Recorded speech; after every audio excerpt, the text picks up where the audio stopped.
A Prefeitura de Belo Horizonte, por meio da Secretaria Municipal de Cultura e da Fundação Municipal de Cultura, apresenta Conhecendo o Patrimônio Cultural de Belo Horizonte, Largo do Rosário. Em uma das esquinas mais movimentadas de Belo Horizonte, os transeuntes encontram uma placa que faz referência ao Largo do Rosário.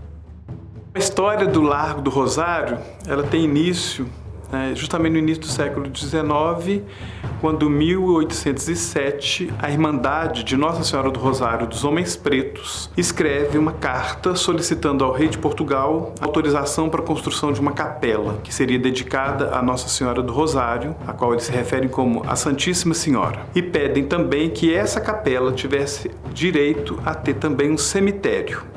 Autorizados por Dom João VI, em 1811, os Irmãos Negros do Rosário fundaram a Irmandade e construíram o cemitério. Formada por escravizados, libertos e a população mais empobrecida do arraial, a Irmandade do Rosário construiu lentamente a capela, que foi inaugurada somente em 1819.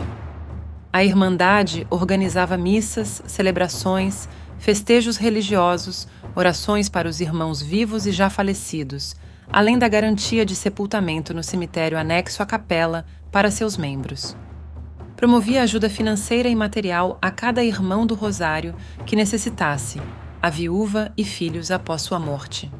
As Irmandades do Rosário eram instituições comuns em várias partes do Brasil e da América Espanhola. Trabalhavam na defesa dos direitos e pela conquista da alforria de seus membros escravizados, o que pode ter acontecido inclusive em Curral del Rei. Durante o século XIX, a Irmandade do Rosário em Curral del Rei, a capela e o cemitério tornaram-se espaços de socialização e referências identitárias da população negra do arraial.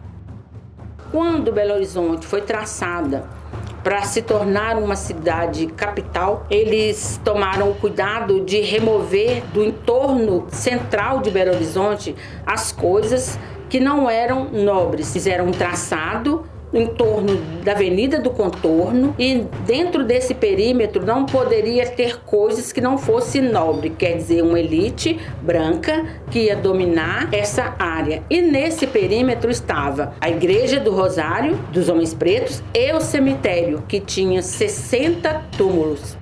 Desapropriados e sem recurso para adquirir um lote e construir um imóvel nos padrões exigidos pelas novas regras ditadas pela comissão construtora, quase toda a população migrou forçadamente para as áreas suburbana e rural da nova capital. Nós vamos avaliando ao longo das décadas que a população negra vai se afastando do centro da cidade de Belo Horizonte e vai ocupando as periferias e favelas. O mesmo que acontece com os reinados, que são reinados negros. O ímpeto demolidor da comissão construtora da nova capital atingiu não somente residências e comércios, mas também os templos religiosos considerados inadequados para a nova capital. Já em 1894, o presidente Afonso Pena comunicou ao bispo de Mariana, Dom Antônio Benevides, que a matriz da Boa Viagem, a Capela de Nossa Senhora do Rosário e a Capela de Santana seriam demolidas. O governo do estado, por sua vez, se comprometia a construir novos templos em locais e com a arquitetura adequada para a nova capital. Ao comunicar o fato apenas ao bispo, o governo do estado não considerou a Irmandade dos Homens Pretos como legítima proprietária da capela e do cemitério. O bispo, por sua vez, não aceitou a demolição da matriz da Boa Viagem de imediato. Esta só foi destruída à medida em que a nova matriz fosse construída. A completa demolição se deu após 1921, com a conclusão da nova catedral.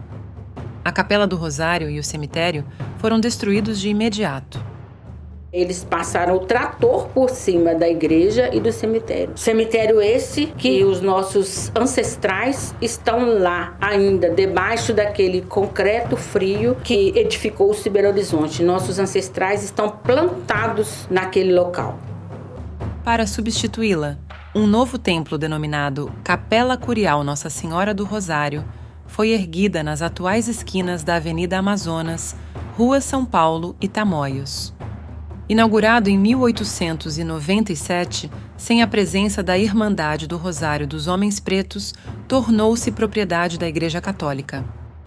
No que diz respeito aos corpos sepultados no cemitério da Irmandade dos Homens Pretos entre 1811 e 1895, as pesquisas apontam para o abandono e ausência de documentação específica relativa ao traslado dos corpos.